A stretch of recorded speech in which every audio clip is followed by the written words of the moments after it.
et bienvenue pour cette conférence de la pulpe avec Jean Levenstein que je laisserai se présenter lui-même.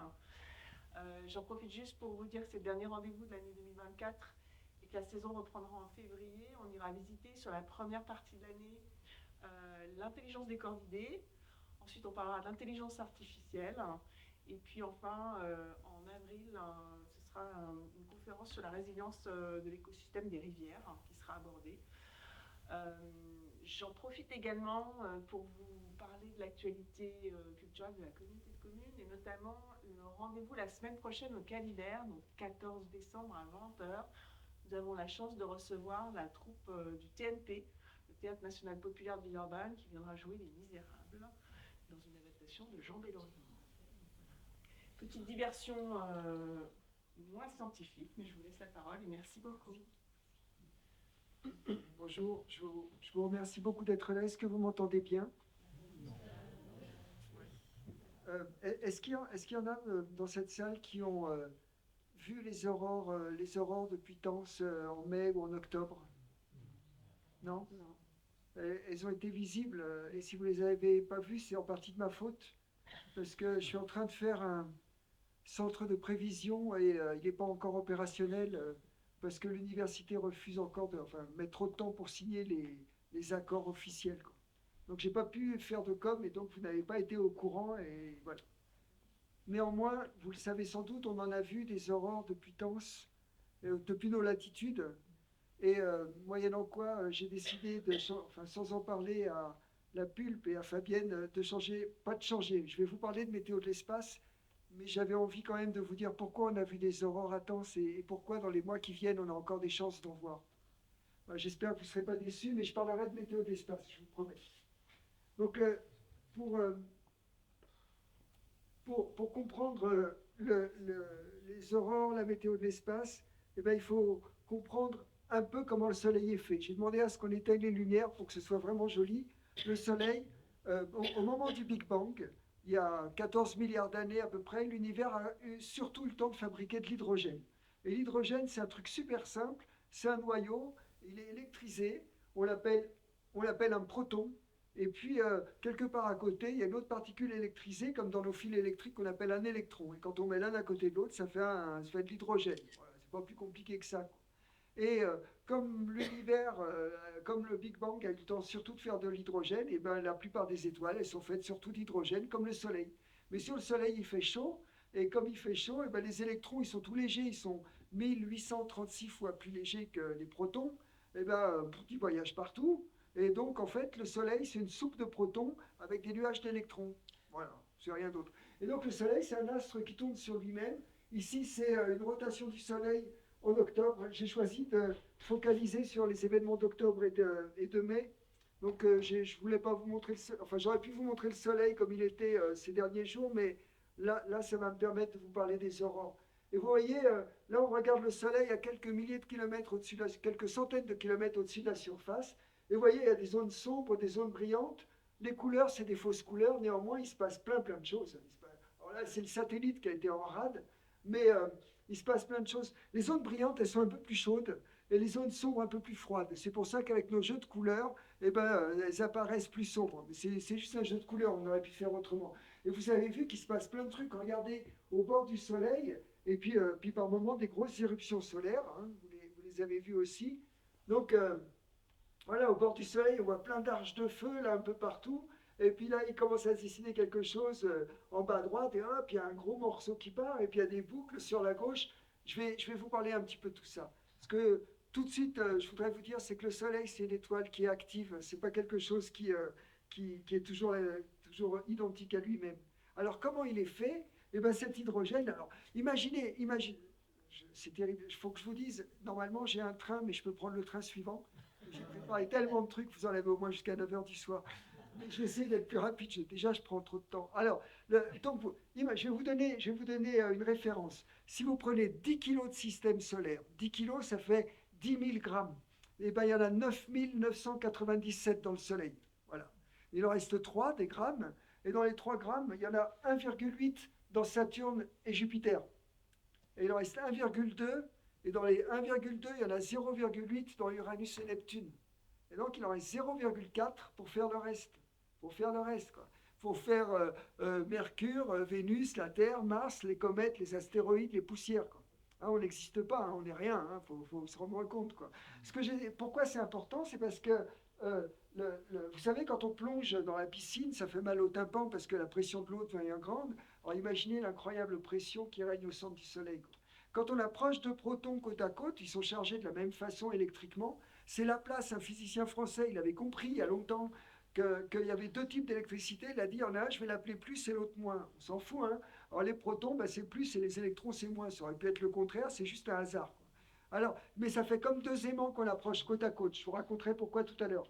Et bien, ils se repoussent, hein. Si on approche pôle plus contre plus, ça se repousse. Les protons, ils se repoussent pareil, parce que c'est la même chose, je vous l'expliquerai tout à l'heure. Et bien, au centre du Soleil, la pression est tellement élevée que ça s'imbrique les uns dans les autres. On dit que ça fusionne. Et 4 protons fusionnent pour former un nouveau noyau qu'on appelle l'hélium. Voilà. Donc l'hélium, c'est juste ça. Et en cours de route, il y a 2 de ces protons qui se sont allégés. Et cette différence de masse se transforme en énergie. Alors voilà. Donc au centre du Soleil, là, je fais une analogie. Alors malheureusement, le film, il marche pas parce qu'on a changé d'ordinateur. C'est pas grave. Au centre du Soleil, j'ai fait une analogie avec de l'eau qui bouillonne.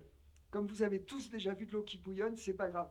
La flamme ou la plaque électrique, c'est l'équivalent de ce cœur nucléaire au centre du Soleil. Et alors, quand on s'éloigne du cœur nucléaire, eh ben, la pression, elle diminue. Ça, c'est complètement normal. Si bien qu'on arrive à un endroit où la pression est suffisamment élevée pour que tout reste figé, que ça ne puisse pas bouger, mais par contre, pas assez pour que ça fasse de la fusion nucléaire. C'est comme la casserole. Et cet endroit ne fait que rayonner l'énergie. Et ensuite, quand on arrive en surface du Soleil, et ben comme la soupe, ça bouillonne sans arrêt. Donc il y a une ébullition en surface du Soleil, et puis comme de la soupe ou de l'eau qui bout, il y a une évaporation. Et c'est vraiment une évaporation. Ça a été démontré en 57 par un physicien américain qui s'appelle Eugene Parker, qui est mort il y a 1 an et demi. Et c'est vraiment une évaporation. Et donc, quand elle est faite, cette évaporation, eh ben, elle est faite d'électrons et de protons, d'électricité qui bouge, quoi, hein. Et on l'appelle le vent solaire. Et dans le vent solaire, eh ben, la vitesse moyenne du vent solaire, c'est 1 300 000 km à l'heure. C'est une moyenne, hein. Il y a des protons qui vont à 700 000, il y en a d'autres qui vont à 4 millions de km à l'heure, mais la moyenne, c'est 1 300 000 km à l'heure. Ça va? Si vous ne comprenez pas, arrêtez-moi, je vous en supplie, hein. Alors, ici je vais vous montrer ce vent. Alors, comment on fait pour le voir? Eh ben, on cache le soleil parce qu'il est très brillant, et le vent solaire, il est très, très, très ténu, hein. En fait, c'est du vide, hein. C'est un vide qui est même difficile à reproduire en labo, mais c'est pas un vide total. Alors, on cache, c'est un physicien français qui a eu cette idée, Liot. Il a dit, j'en ai marre d'attendre que la Lune elle passe devant le Soleil pour cacher, alors je vais mettre un cache sur mon télescope. Et comme ça permettra de voir autour du Soleil, et on appelle ça un coronographe. Donc on a plusieurs coronographes dans l'espace, ils ont été fabriqués à côté de Paris, et ça c'est un coronographe. Donc en octobre, j'ai choisi celui-là parce que c'est juste après les événements que je veux vous montrer, mais c'est tellement beau parce qu'il y avait une comète qui passait à ce moment-là dans le ciel, que vous avez peut-être vu, de Tence. Moi je l'observais de mon village en Chartreuse. Voilà, donc là c'est la comète qui passe. Est-ce que quand même ce qui est spectaculaire en dehors de la comète, c'est cette incroyable dynamique de ce vent solaire. Regardez, il y a des grosses bouffées de particules qui partent de la couronne. Alors le vent solaire est permanent, mais en plus, de temps en temps, dans la couronne, il y a des éjections de masse. Du coup, on les appelle des éjections coronales de masse. Et ça envoie des grosses bouffées de vent solaire, quoi. Alors, le vent solaire permanent, bon, 1 300 000 km à l'heure, et là-dedans, boum, il y a des grosses bouffées de particules qui partent, qui sont dues au champ magnétique. Alors là, je spoil la suite, mais je vais vous raconter pourquoi. Et qui partent à des plus grandes vitesses, sans aucune régularité, enfin, à court terme. Alors, on a un deuxième coronographe. Là, c'est plus gros, à plus grande vue. Donc, voilà les mêmes choses qui se passaient sur le Soleil, là, beaucoup plus près du Soleil. Alors, le rond blanc, c'est la taille apparente du Soleil. Et comme notre satellite, il n'est pas très stable, on a fait un gros cache. Comme ça, on est sûr qu'il n'y aura jamais de la lumière directe qui rentrera dedans. On avait à bord de ce satellite qui s'appelle SO un télescope qui pointait sur des parties sombres du Soleil. Et en fait, on l'a fait cramer parce que... Voilà. Mais c'est pas moi, parce que c'était pas sur là où j'étais en même. Donc on évite quand même que la lumière directe du Soleil rentre dans le télescope. Les Belges, ils ont envoyé un télescope spatial, et à droite, il y a le Soleil, donc on l'a caché, et ça, c'est le vent solaire. Alors, vous allez voir, ça paraît hyper dense. En fait, rappelez-vous, il est très ténu, hein. Très, très, très ténu, il n'y a presque pas de particules. Mais en poussant bien la sensibilité de nos caméras, on arrive à voir ça, quoi. C'est spectaculaire. Regardez comme c'est peu homogène, quoi. Il y a des particules rapides qui rattrapent des particules lentes, ça fait plein de collisions à l'intérieur. Et ce vent solaire, donc, il envahit tout le système solaire. Et c'est maintenant comme ça qu'on décrit le système solaire. C'est le lieu de l'univers qui est dans le vent solaire.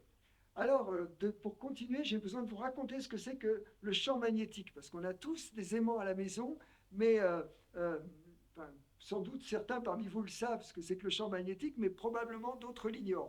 Le champ magnétique, c'est l'effet à distance d'électricité qui bouge. Tous les mots, il y a des physiciens dans la salle? Non, parce que s'il y a des physiciens, je dis de quelle loi je parle, comme ça je suis tranquille, quoi. Mais sinon, on s'en fout, ça n'a aucune importance. Imaginez que vous avez un tas d'électricité devant vous, et que le tas d'électricité, il ne bouge pas, et vous êtes à distance, et ce que vous ressentez, ça s'appelle un champ électrique. Et lui, vous le connaissez, parce que quand il y a de l'orage, eh ben, les nuages, c'est des convecteurs, quoi. Ils n'arrêtent pas de faire monter et descendre la matière, mais seulement les électrons, ils sont plus légers, alors ils montent plus vite, et puis ce qui reste en bas, c'est électrisé positivement. Et comme c'est électrisé positivement, ça attire les électrons du sol, et le sol, il s'électrise négativement, et les nuages, ils vont à quelques kilomètres à l'heure. Ça va, c'est pas 1 300 000 kilomètres à l'heure, c'est comme s'ils ne bougeaient pas, et vous êtes entre, et il y a un champ électrique. Et les gens qui ont des cheveux, par exemple, ben, les cheveux, ils se restent sur la tête. Et ceux qui font de la montagne, ils savent qu'il faut jeter tout ce qui est en métal loin, quoi. Ah, ça, on en a l'habitude. Si le tas d'électricité il se met à bouger en plus, alors il y a un phénomène supplémentaire qui apparaît, et c'est le champ magnétique. Or, de l'électricité qui bouge, il y en a partout, tout le temps. Dans vos corps, dans vos lunettes, dans vos sacs, etc. Il y a des électrons, par exemple, ils tournent sur eux-mêmes. Et ça fait un pôle nord et un pôle sud magnétique. Mais dans votre corps ou dans le mien, les électrons, ils tournent dans n'importe quel sens. Alors tous les pôles nord s'annulent, tous les pôles sud s'annulent, et on n'est pas magnétique. Dans un aimant, tous les électrons, ils tournent tous dans le même sens. Alors tous les pôles nord s'ajoutent, tous les pôles sud s'ajoutent, et ça fait un aimant. Ça va? C'est pas trop compliqué? Et quand on approche le magnet de la porte du frigo, là, ça colle à un moment. Et pourquoi ça colle? C'est parce que le frigo, la porte du frigo, c'est un métal. Et un métal, c'est des atomes, ils sont juste exactement à la même distance les uns des autres, quoi. Un truc de ouf, quoi. On ne peut pas le faire avec nos modèles, c'est vraiment la même. Si bien que les électrons, ils s'en foutent, ils peuvent aller de l'un à l'autre, quoi, puisque c'est les mêmes, hein, ils sont à la même distance, quoi. Donc les électrons, ils sont libres dans un métal. Et quand on approche l'aimant, ben, ils se mettent à tourner dans le même sens que les électrons dans l'aimant, et puis comme ça, ils peuvent s'échanger. Et ça colle. Voilà. S'il y a des physiciens dans la salle, je peux être plus précis, parce que... voilà. Donc j'ai peur quand il y a des collègues, parce qu'après ils me disent « Oui, mais tu aurais dû dire, c'est des photons, machin, et tout. » On s'en fout, en fait. Bon, alors là, le film ne marche pas non plus, c'est pas très très grave. C'est juste ce bouillonnement à la surface du Soleil. Là, on voit le Soleil, on voit la surface du Soleil sur le fond noir du ciel. Mais je ne peux pas vous montrer dans le transfert d'ordinateur, ça n'a pas marché. Donc, on revient au début. Je vous montre le Soleil avec d'autres couleurs, ce n'est pas très important. Là, on est de nouveau à quelques centaines de kilomètres au-dessus du Soleil. Et alors, pourquoi je vous ai parlé de champ magnétique? Puisque c'est de l'électricité qui bouge, eh ben, c'est pas étonnant que l'électricité soit sensible au champ magnétique. Tout ça, c'est pareil. Au 19e siècle, on parlait d'électrostatique ou de magnétisme. Maintenant, on parle d'électromagnétisme. Alors imaginez, on est sur le Soleil, et puis d'un seul coup, pas d'un seul coup, vous l'avez tous vu par exemple dans des rivières. Dans des rivières, il y a des tourbillons qui se forment. Voilà, c'est tout à fait, on dit stochastique, c'est aléatoire, quoi. Voilà. Alors imaginez sur le Soleil, un tourbillon de protons se forme. Et bien ça fait un pôle nord et un pôle sud magnétique. Voilà. C'est aussi bête que ça, quoi. Et à côté, d'autres protons se mettent à tourner dans l'autre sens, et ça fait un pôle sud et un pôle nord magnétique. Et voilà, ça fait un aimant avec un pôle sud et un pôle nord, quoi. C'est vraiment très très bête comme truc. Et bien, les particules, les électrons, ben, ils vont se mettre à tourner et puis à circuler d'un pôle nord à un pôle sud, comme ça en faisant des grandes arches. Et c'est ça qu'on voit, ces arches. On les appelle des protubérances. Donc voilà, à quelques centaines de kilomètres au-dessus de la surface du Soleil, eh bien, on a toutes ces protubérances qui vont d'un pôle sud à un pôle nord magnétique du Soleil et qui n'arrêtent pas de bouger. De temps en temps, ces protubérances se remplissent d'électrons ou de protons, hein, et il y en a tellement qu'il y a trop de collisions et ça casse et ouf, ça part dans l'espace. On appelle ça une éruption solaire. Là, c'est pareil, notre satellite, il a eu un peu du mal, là, parce qu'il a reçu un peu trop de protons dans la tête, là. Donc ça a saturé les capteurs, en octobre. Hein. Alors, il y en a forcément parmi vous qui ont entendu parler des taches solaires. Les taches solaires. Alors, pour vous raconter ce que c'est que des taches solaires, il faut que je vous raconte ce que c'est que la température. Et ça, c'est une question qui paraît absurde, quoi, quand on dit qu'est-ce que c'est la température, parce que tout le monde dit, bah, si j'ai de la fièvre, j'ai plus de température. Ça vaut le coup de se poser la question quand même, quoi. Et celui qui se l'est posé, c'est un des physiciens que moi j'admire le plus, qui s'appelle Boltzmann, qui était un Autrichien à la fin du 19e, à la fin du 19e siècle. Et Boltzmann, il regarde une bouteille vide. Voilà, et comme moi je ne suis pas Boltzmann, si je regarde une bouteille vide, je me dis elle est vide, mais lui il ne s'est pas dit ça, il s'est dit non, il y a du gaz dedans. Et qu'est-ce qui se passe quand il y a du gaz dedans? Ben, les molécules de gaz, elles bougent. Et quand elles bougent, il y en a qui font des collisions. Et une collision, comme ça, ben, ça accélère une et puis ça ralentit l'autre. Donc il y a un transfert d'énergie entre les deux. Et Boltzmann dit, la température, c'est la moyenne de tous ces échanges d'énergie. C'est ça la température. Et ça veut dire, un truc important, ça veut dire que s'il n'y a pas de collision, eh ben, il y a un zéro absolu. La température, c'est zéro, il n'y a pas d'échange d'énergie. Donc il existe un zéro absolu en dessous duquel on ne peut pas aller, qui vaut à peu près moins 273 degrés de nos degrés Celsius à nous. Voilà, on ne peut pas descendre plus bas, c'est quand il n'y a pas de collision. Ça ne veut pas dire qu'il n'y a pas de particules. Hein. Si toutes les particules elles vont dans le même sens, il n'y a pas de collision, quoi. La température, c'est zéro. Puis on met un écran, puis là, c'est 1 million de degrés. Voilà, c'est comme ça, d'ailleurs, à très haute altitude au-dessus de la Terre. Donc voilà. Alors imaginez maintenant, je recommence, mes protons, ils se mettent à tourner. Je dis les protons parce que c'est une soupe de protons, le Soleil. Ils se mettent à tourner, ça fait un pôle nord, un pôle sud magnétique. Et si les protons, ils tournent tous dans le même sens, eh ben, il y a moins de collisions puisqu'ils vont tous dans le même sens. Alors la température, elle baisse. En surface du Soleil, la température, c'est de l'ordre de 6000 degrés, 5700, dans ces zones-là, qui apparaissent plus sombres du coup, parce que la température a baissé, eh bien la température, c'est plutôt de l'ordre de 4000 degrés. Donc voilà, ces taches solaires, voilà comment c'était en octobre, il y en avait beaucoup, et... oh bon, ouais, non, c'est... on ne les voit pas toutes.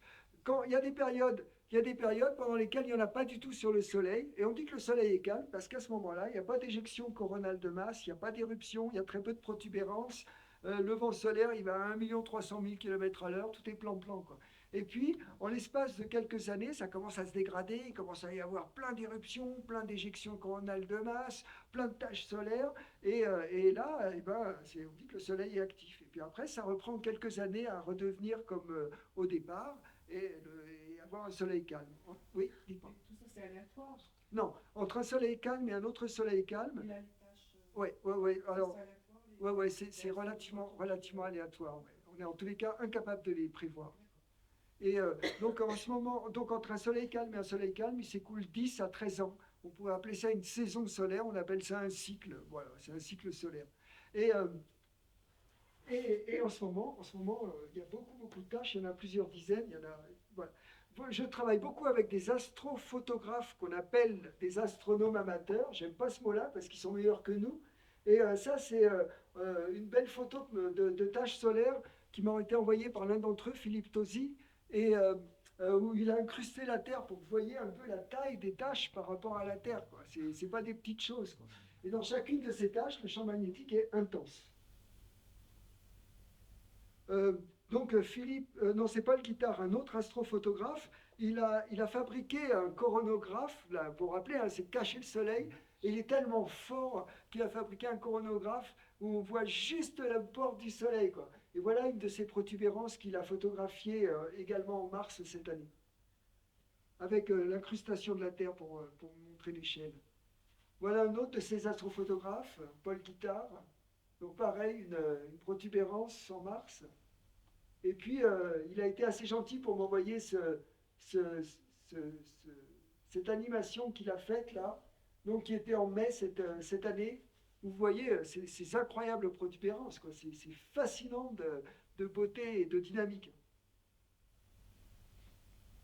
Voilà une autre tâche, une série de tâches. Alors celle-là, c'est celle qu'il y avait en mai, avec vraiment beaucoup d'activités. Et vous comprenez bien que puisque tout est lié au magnétisme, ces tâches elles sont liées aux protubérances, etc. Voilà une éruption absolument fascinante aussi, alors un peu plus ancienne, en août 2013, mais que je trouve très très belle.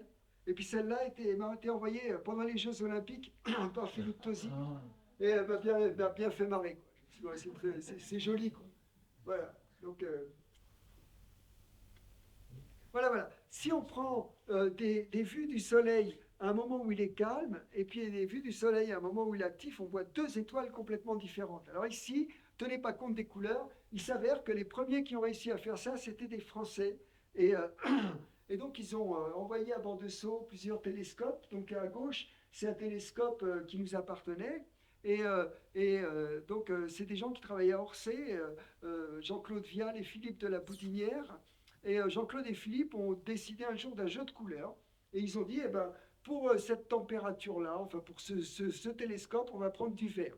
Et puis quelques années plus tard, les Américains ont lancé un télescope exactement le même, STO, et ils ont dit, on va quand même pas prendre les jeux de couleurs des Français, donc ils ont pris un autre jeu de couleurs. Mais c'est la même chose. Voilà, c'est juste que le codage de couleurs est différent.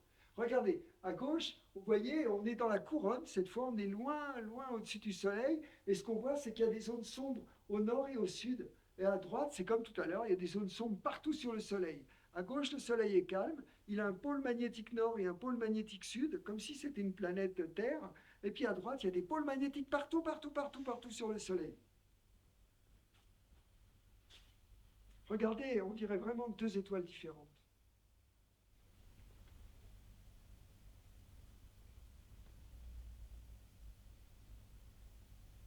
Bon, maintenant, vous savez tout, hein. Vous savez que tout ça, c'est lié au magnétisme du Soleil, etc., etc. Donc, il y a des périodes où le Soleil est actif et des périodes où il est calme. Alors, je vais faire une toute petite parenthèse sur la lumière du Soleil. J'en aurai peut-être besoin tout à l'heure. Ça dépend si je suis très bavard ou pas. Et euh, nous, on ne parle pas de lumière, en fait. On parle plutôt de rayonnement. La lumière, c'est ce qu'on voit avec nos yeux. Mais on sait bien qu'on peut avoir des coups de soleil. Les coups de soleil, c'est par l'ultraviolet, quoi. On ne le voit pas avec nos yeux. Donc, on parle plutôt de rayonnement solaire. Le rayonnement solaire, il est relativement stable. Et si on prend la lumière, c'est une toute petite partie. Vous savez tous qu'on a du rayonnement X, de l'ultraviolet, de l'extrême ultraviolet, du rayonnement radio, etc. Tous ces rayonnements dont on entend régulièrement parler, eh bien, le Soleil les émet tous. La partie visible, elle est très étroite dans le spectre total de tout ce qu'émet le Soleil, mais elle est très stable. Si on met un papier de 1 mètre de 1 mètre carré face au soleil, en dehors de l'atmosphère, comme ça on est tranquille, et ben il va recevoir 1362 watts. 1362, peut-être 1361, 1363, c'est très débattu. Mais je vous dirai pourquoi tout à l'heure, si vous me posez la question. Bref, pardon, excusez-moi. On appelle ça l'irradiance solaire. Et c'est relativement stable. Mais autour, l'ultraviolet, il n'arrête pas de bouger, l'extrême ultraviolet n'arrête pas de bouger, le rayonnement radio n'arrête pas de bouger, et il bouge comme l'activité solaire. Donc on peut caractériser l'activité solaire par le nombre de tâches, c'est ce qui s'est fait depuis 1610, parce qu'on les voyait, mais on peut les caractériser par le taux d'ultraviolet, de rayonnement radio, etc., etc.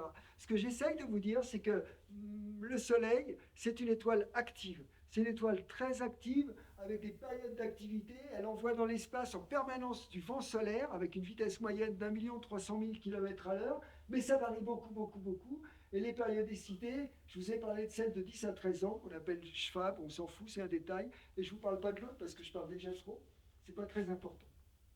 C'est le cycle solaire. Et en ce moment, eh bien, on est au maximum d'activité. On arrive au maximum d'activité. Peut-être c'est aujourd'hui, on sait le caractériser avec le champ magnétique. Dès qu'on va voir apparaître un pôle magnétique d'un côté, un pôle nord magnétique, alors il sera au sud là. Quand on va voir apparaître un pôle nord magnétique là et un pôle sud magnétique là, on appelle ça le maximum solaire. Et vous en entendrez parler à la radio, et vous allez entendre ou à la télé, et vous allez entendre une ânerie incroyable, que j'arrête pas de dire aux journalistes, arrêtez quand même, quoi. Parce qu'ils vont vous dire, ça y est, on est au maximum d'activité, c'est là où on a le plus de chances de voir des aurores polaires. Et c'est absurde, quoi. Je ne sais pas pourquoi on a appelé ça le maximum d'activité, parce que c'est pas là où il est le plus actif. C'est juste on voit apparaître de nouveau un champ magnétique au nord et au sud. C'est tout ce que ça raconte, quoi. Et pour plein de raisons, eh ben, le Soleil va continuer à être actif pendant 1 an ou 2 ans, très actif. Et pour plein de raisons, cette activité va être de plus en plus efficace pour voir des aurores dans l'année qui vient. Voilà. Et ça, j'arrête pas de l'expliquer aux journalistes. Et les raisons, elles sont simples, en fait, je peux vous le dire, c'est très con, pardon, c'est très bête, je peux vous raconter pourquoi. C'est parce que au fur et à mesure que le cycle continue, les tâches se rapprochent de l'équateur. Ça veut dire les éruptions se rapprochent de l'équateur, les éjections coronales de masse se rapprochent de l'équateur. Et donc, même s'il y en a moins, et ben, quand il y a une éruption à l'équateur, comme nous on est en face de l'équateur, c'est plus efficace, quoi. Voilà. Donc, je sais pas, c'est quand même pas compliqué. Je sais pas pourquoi ils comprennent pas ça. Donc, voilà. C'est pas très grave. Voilà. Et cette électricité, elle voyage dans l'espace interplanétaire. Donc, et rappelez-vous, c'est de cette électricité, et ben, c'est de l'électricité qui bouge. Donc, ça porte son propre champ magnétique. On l'appelle le champ magnétique interplanétaire. Est-ce que vous êtes fatigué? Est-ce que je parle trop vite? Est-ce que ça va? Non? Super.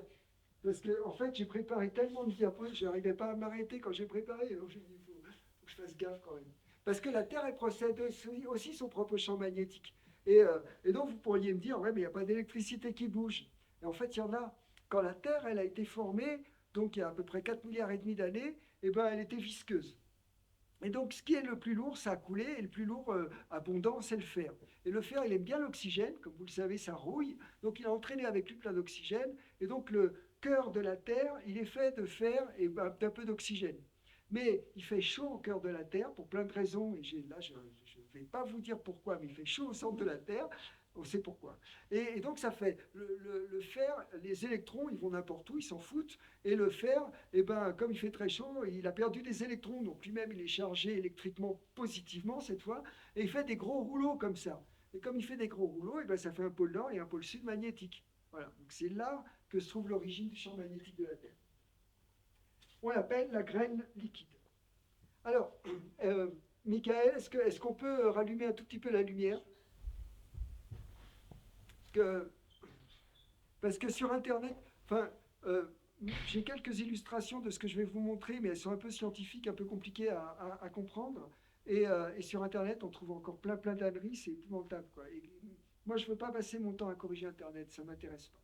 Alors donc, je vais vous le raconter avec les mains. Donc, on a l'électricité du vent solaire qui arrive, des protons, des électrons, hein, des charges négatives, des charges positives. Et puis, il y a la Terre qui est là, quoi. Alors, imaginez que le champ magnétique interplanétaire dont je parlais, il soit dirigé nord-sud comme ça, comme la Terre. Ça fait comme deux aimants pôle à pôle hein, qu'on approche. Et ben, quand on approche le pôle nord contre le pôle nord, ça se repousse, quoi. Hein. Donc l'électricité, elle va arriver, et puis elle va être confrontée au champ magnétique de la Terre, et là, elle va ralentir, mais il n'y a pas de transfert d'énergie. Hein. Ça veut dire que si elle ralentit dans ce sens-là, elle accélère dans celui-là. Et hop, elle va contourner la Terre comme ça. Et ce geste, il est important parce que ça veut dire que la physique, elle se passe dans le plan est-ouest et pas dans le plan nord-sud. Et c'est ça que sur Internet, on voit dans des bouquins ou des journaux, on voit plein d'illustrations, on voit la Terre de profil avec les particules qui passent comme ça. Mais c'est pas ça qui se passe. C'est que les particules, elles contournent comme ça dans le plan est-ouest. Voilà. Et quand, du coup, à cause du champ magnétique, et là je vous demande juste de me croire et d'accepter ça, les protons, ils vont plus d'un côté et les électrons vont plus de l'autre. Alors ça fait comme les nuages de tout à l'heure, ça fait un champ électrique entre les deux. Un grand champ électrique qui traverse toute cette cavité autour de laquelle il y a les protons et les électrons du vent solaire. Et cette cavité, évidemment, il n'y a pas de paroi, hein, on est dans l'espace, quoi. Alors les particules, elles arrivent, alors, rappelez-vous, ça tourne tout le temps, dès qu'il y a du champ magnétique, elles tournent comme ça, donc ça veut dire qu'elles sont dehors, dedans. En fait, il y a à peu près 10% qui arrivent à pénétrer à l'intérieur. Et quand elles pénètrent à l'intérieur, eh ben, elles commencent par tourner autour de la Terre, quoi. Elles font un gros, encore une fois, parce qu'il y a le champ magnétique de la Terre, et qu'un champ magnétique, ça fait tourner, hein, c'est vraiment pas plus compliqué que ça. Hein. Et alors, elles tournent autour de la Terre et font un gros anneau qu'on appelle un anneau de courant, qui a été découvert par la première mission spatiale américaine en 1959 par un physicien qui s'appelle James Van Allen. Donc on l'appelle la ceinture de Van Allen. Et à cette grosse ceinture, il faut imaginer quand même la taille. Hein. Vous mettez un abricot au milieu d'un pneu de camion. Voilà, c'est à peu près ça, quoi, d'une chambre à air de camion. Quoi. C'est à peu près ça dont on parle. Et donc, ça fait un gros anneau de courant, des électrons, des protons qui tournent. On évite d'y faire voler les satellites commerciaux parce qu'ils se reçoivent trop d'électricité. Et puis dedans, il y a des collisions. Alors si deux électrons s'approchent l'un de l'autre, et ben, ils se repoussent. Donc, pouf, ces électrons, ils sont éjectés vers le nord ou vers le sud. Ils sont éjectés de cette ceinture de radiation, de cet anneau de courant, pardon, de cet anneau de courant. Et qu'est-ce qu'ils vont faire? Eh ben, les protons ou les électrons, ils vont être attirés par le champ magnétique. Encore une fois, toujours le même truc. Il y a juste un truc à se rappeler, quoi. Électricité et magnétisme, c'est pareil. Donc, ils vont se positionner en face du pôle nord ou du pôle sud magnétique pour aller le rejoindre. Mais le pôle nord ou le pôle sud, ils sont dans la graine liquide, ils sont à l'intérieur de la planète, quoi. Donc, il faut imaginer un entonnoir sur lequel donc les particules tournent, il y a des collisions, elles viennent se déposer nord, sud, est, ouest, partout, hein, côté nuit, côté jour, et hop, elles se déposent sur cet entonnoir dont le pied toucherait le pôle magnétique. Mais en cours de route, elles vont rencontrer l'atmosphère de la Terre. Ça va? C'était le plus compliqué. Vous êtes super fort. Super. Voilà, voilà. Et donc, cet entonnoir-là, on l'appelle ovale auroral. Laissons la lumière allumée parce que je vais encore avoir besoin de mes mains. On l'appelle ovale auroral. Donc ça, c'est une photo prise par un satellite japonais. On voit le côté jour de la Terre en haut avec des étoiles dans le ciel. Et vous voyez cet ovale auroral incroyable. Donc, c'est pour des raisons historiques qu'on l'appelle ovale. Il n'est pas ovale, mais les premiers qui l'ont découvert, les géographes, au milieu du 19e siècle, l'avaient vu ovale, en comptant les aurores polaires. Et en dessous, vous voyez toutes les villes des États-Unis. Donc, vous voyez à quel point c'est grand, cet ovale auroral. C'est quand même quelque chose. Au centre où il n'y a pas de lumière, on appelle ça le cornet polaire. Et donc, je vais continuer à vous raconter ce qui se passe et pourquoi on appelle ça ovale auroral. Et l'ovale auroral, c'est parce que ces particules, elles descendent dans l'atmosphère jusqu'à 300 km, il n'y a rien, il ne se passe pas grand-chose. Et puis ensuite, elles commencent à rencontrer des atomes et des molécules d'atmosphère. Au-dessus de 100 km d'altitude, elles rencontrent de l'oxygène, des atomes d'oxygène tout seuls. Alors, un atome d'oxygène, et puis en dessous, elles vont rencontrer des molécules qui sont des molécules d'oxygène et des molécules d'azote, l'air qu'on respire, rien d'autre. Hein.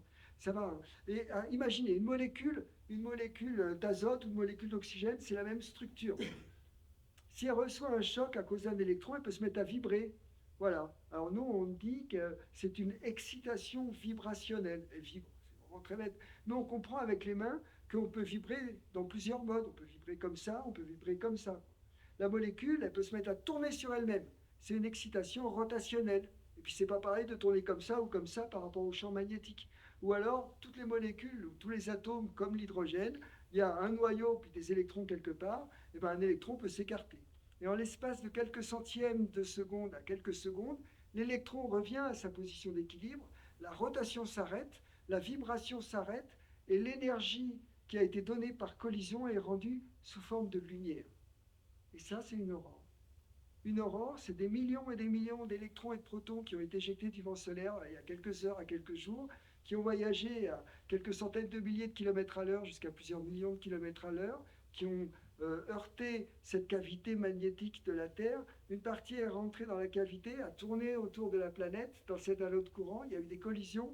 Elles sont déposées le long de cette espèce d'entonnoir. Elles ont heurté la Terre. Elles ont rencontré des millions d'atomes et de molécules d'air, qui est très vide, hein, au-dessus de 80 km d'altitude, qui ont vibré, qui ont tourné, qui ont été excités électroniquement et qui ont rendu l'énergie sous forme de lumière. C'est ça les aurores. Et donc, je vais vous montrer des aurores. Est-ce qu'on peut éteindre la lumière? Voilà, c'était pas prévu, c'était pas ça que m'avait demandé Fabienne. Elle m'a dit parle-moi de météo de l'espace, mais je me disais que ça vaut le coup de faire ce détour parce qu'on en a vu il y a tellement. Voilà, ça c'est la Station Spatiale Internationale. Le film ne marche pas non plus. C'est pas grave, je vais vous en montrer d'autres, vous en faites pas.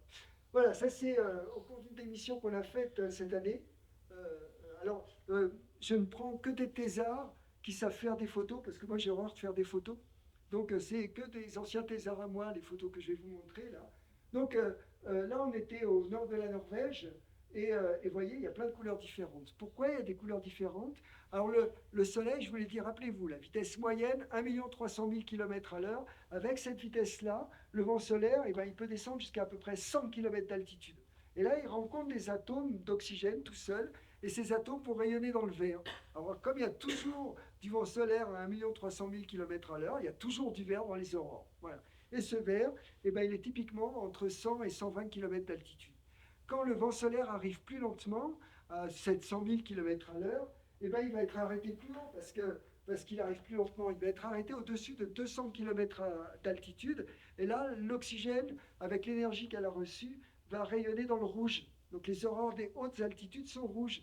Et de temps en temps, il y a des bouffées, vous l'avez vu, des grosses bouffées de vent solaire qui arrivent, plus rapides, plus denses, et elles peuvent descendre plus bas parce qu'elles sont arrivées plus rapidement.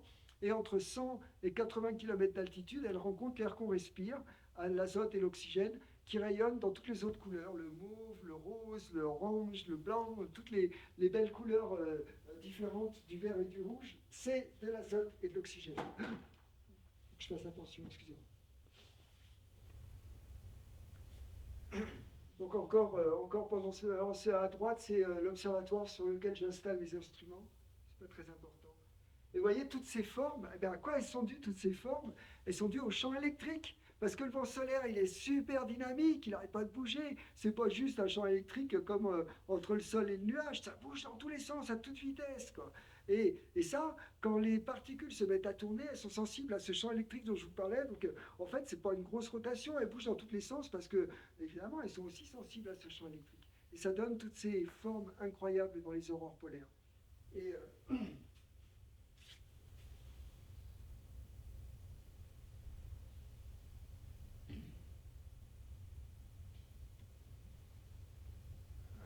voilà donc toutes les belles formes qu'on peut obtenir, toutes les belles couleurs qu'on peut obtenir. Normalement, il y a des films. Oui. Bon, excusez-moi, je suis un petit peu perturbé parce que j'ai mis plein de films. Celui-là, il va marcher. Ça, c'est un film qui a été pris par un astrophotographe, un professionnel, qui s'appelle Olivier Grunewald. Donc ça, c'est un radar, cette grande antenne là qu'on voit, c'est un radar que j'utilise pour mes manips. Et là, il nous... je vais mettre du son parce que c'est joli avec le son.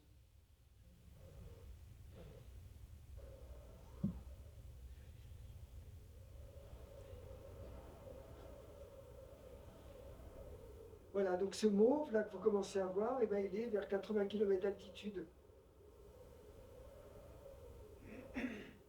Et vous voyez que c'est très ténu, hein, on voit les étoiles au travers.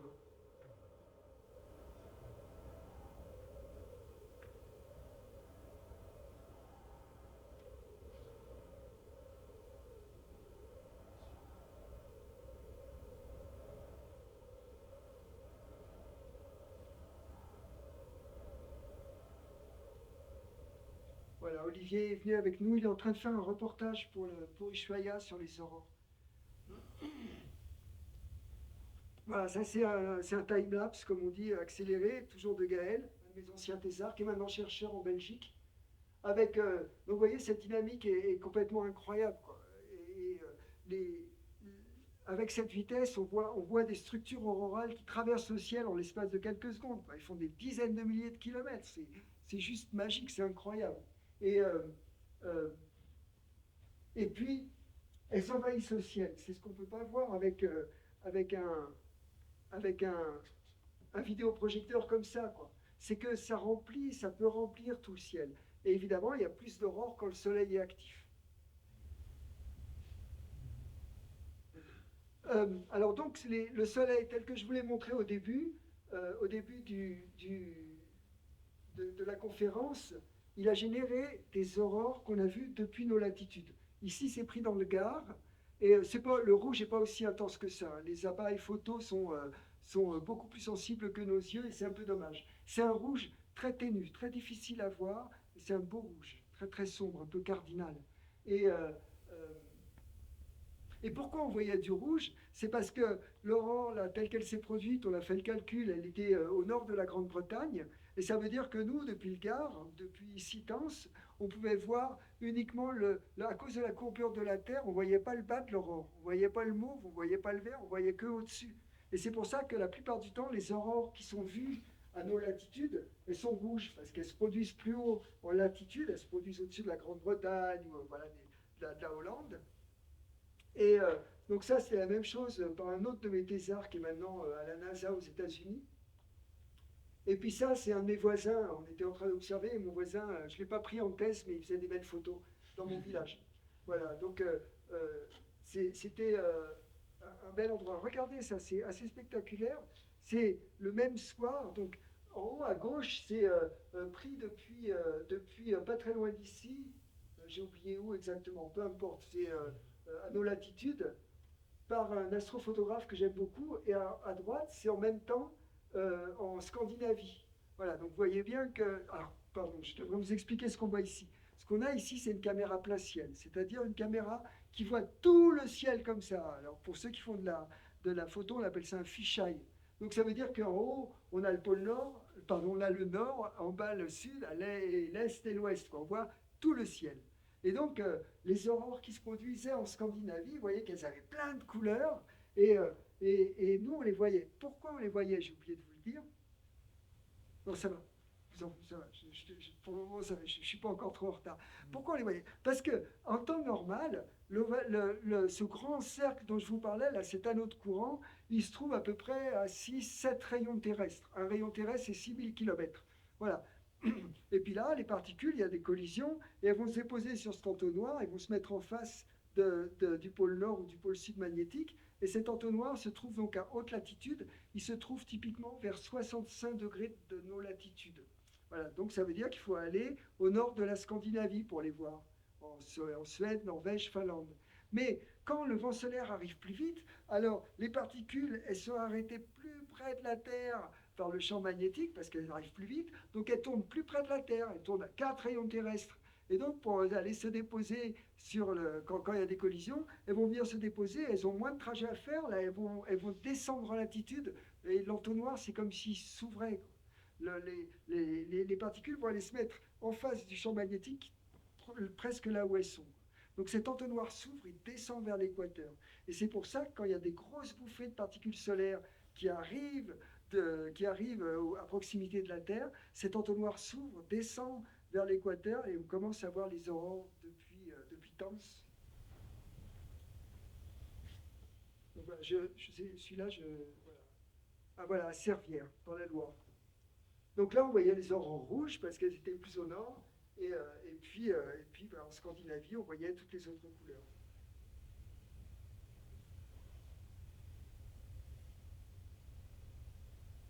C'est pour moi fascinant parce que cette caméra plein ciel, là en bas à droite, c'est une caméra pro. Et lui, Philippe, il fait avec ça, c'est soi-disant un amateur, c'est la même qualité. Voilà, en mai, donc ça c'était octobre. En mai, on avait énormément de tâches sur le soleil. Donc voilà, donc là, on avait tout un système de tâches très compliqué avec plein de pôles sud magnétiques, plein de pôles nord magnétiques. Et moi, j'aime ça quand je regarde des tâches. On sait voir le champ magnétique. On a des techniques, on sait les voir à distance. Et j'aime ça quand je vois des groupes comme ça de tâches avec plein de pôles nord, plein de pôles sud, parce que je me dis, ouais, ça va bien péter, c'est cool. Et ça me permet de faire des prévisions. Et voilà, on s'élève un petit peu sur le soleil, donc cette zone de tâche-là, et cette zone très brillante au-dessus, ça veut dire beaucoup d'éruptions. Vous voyez, là, il y en a une, et on continue à s'élever un petit peu sur le soleil, on arrive dans la couronne, et là, c'est toujours la même zone ici, et là, on voit bien qu'il y a tout un tas de boucles magnétiques, et puis que ça va péter, et puis que ça va faire des belles éruptions, et hop, il y a une belle éruption qui part, et alors là, voilà. Depuis les bords de la Loire, un astrophotographe que j'aime énormément, Emmanuel Baudouin, et je l'aime énormément parce qu'il m'a aidé à faire des découvertes sur Mars il n'y a pas très longtemps, et là, je suis en train de mettre en place un grand réseau d'astrophotographes pour essayer de découvrir les aurores martiennes. Voilà ce qu'on voyait depuis la Loire. Donc, depuis Tence, vraisemblablement, en mai, on voyait à peu près la même chose. Moi, j'étais en Chartreuse, et je voyais... alors, c'est évidemment moins brillant que ça. Je suis allé dans un col. Pour le voir, il faut avoir la vue dégagée au nord. Donc, j'étais à un col à côté de chez moi. J'ai passé la nuit là-haut. Et donc, on voyait bien le rouge. Le vert, je le voyais un petit peu moins bien que lui. Je ne sais pas pourquoi.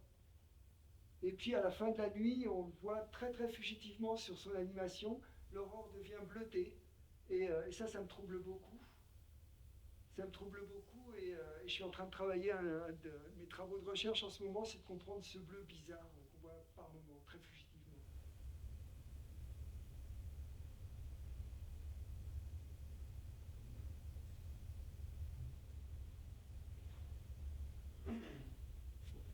Je vais arriver à la météo de l'espace, donc je vais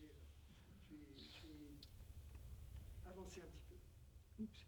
Voilà, ça c'est depuis Champs-Rousse, au-dessus de Grenoble. Ça, c'est mes étudiants qui étaient là. Et, et là, il y a marqué Olivier Katz Coméa, parce que j'ai créé il y a quelque temps le Centre opérationnel de météorologie de l'espace des Alpes, le Coméa, où j'ai formé des prévisionnistes. Et maintenant, on commence à faire des prévisions et j'espère que d'ici quelques semaines, on pourra faire des alertes nationales quand il y aura des aurores visibles. Mais pour le moment, je n'ai pas le droit de communiquer. Bon, voilà. Et on en arrive enfin, Fabienne, au cœur de de ce que vous m'avez demandé, la météo de l'espace. Voilà. J'espère que je ne vous ai pas trop ennuyé. Donc ça va, vous n'êtes pas trop fatigué? Bon, alors je continue. Donc rappelez-vous, on a le soleil qui envoie du rayonnement et de l'électricité. Et nous, dans nos civilisations modernes, on utilise de l'électricité et du rayonnement. Donc c'est pas étonnant que nos sociétés soient devenues sensibles à l'activité solaire. On peut peut-être allumer un peu la lumière, maintenant il n'y a plus de film, et comme ça ce sera peut-être moins fatigant pour vous. Alors les satellites, eh ben, les satellites, ils ont plein de panneaux solaires, et quand un panneau solaire reçoit des protons rapides du vent solaire, ça dégrade les panneaux solaires. Et donc, on perd de l'énergie à bord.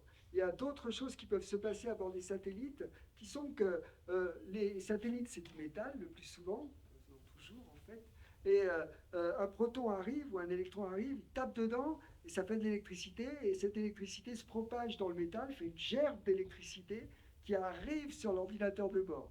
Et qu'est-ce qu'il y a comme chose importante sur un ordinateur de bord? Il y a un gyroscope. C'est le gyroscope, il dit la Terre elle est là, le Soleil il est là, enfin voilà, il dit la position, quoi. C'est des gyroscopes, vous en avez dans vos téléphones portables, hein, donc c'est des tout petits trucs électroniques, hein. Mais si jamais on change un bit de poids fort dans le gyroscope de bord, à cause d'un électron ou d'un proton qui est arrivé trop vite, et ben, le satellite il croit que la Terre est là et il se tourne. Et puis il n'y a rien qui l'arrête et hop, il se met à tourner sur lui-même. Et on perd le satellite à cause d'un proton comme ça. Les Américains, ils appellent ça des killer électrons, des killer protons.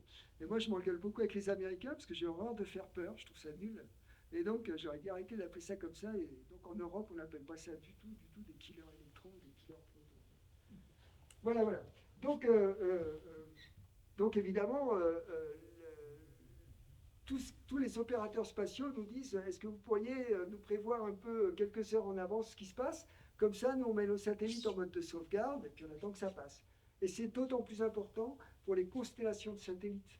Alors, je ne parle pas d'Elon Musk, que je déteste profondément, mais toutes les constellations de satellites qu'on a, le GPS par exemple, eh ben, si on fait tomber s'il y a plusieurs satellites GPS en rade, on n'a plus de positionnement. Et puis, si c'est des constellations de satellites de communication, on perd les communications. C'est un peu plus grave quand on parle des cosmonautes, parce que ça peut affecter l'ADN. Et il s'avère qu'il y a il y a une agence américaine, forcément américaine, qui a chiffré le coût de la vie des gens, quoi. Vous et moi, on vaut un peu cher, mais on ne vaut pas tellement. Enfin, sauf s'il y a des footballeurs dans la salle, je ne sais pas, professionnels. Mais sinon, un footballeur, il vaut plus que vous et moi, quoi. Et puis un chanteur, les cordes vocales d'une soprane, voilà, c'est des choses qui valent cher, quoi. Et bien, ce qui vaut le plus cher, c'est les cosmonautes. Et pourquoi ils valent cher? Parce que si on tue des cosmonautes, il y a tout un pan de l'industrie qui s'arrête derrière, toute l'industrie spatiale, et ça dure plusieurs mois et ça coûte très très cher. Et le vent solaire, dans ces anneaux de radiation, etc., affecte l'ADN et peut créer des doses létales de radiation dans le corps des astronautes. Donc évidemment, c'est très surveillé.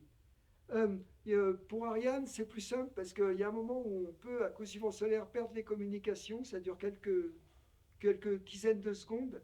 Et donc pour Ariane, ce qu'il nous demande, c'est de prévoir quand il ne va rien se passer. Et ça, c'est assez facile par rapport à prévoir qu'il va se passer quelque chose.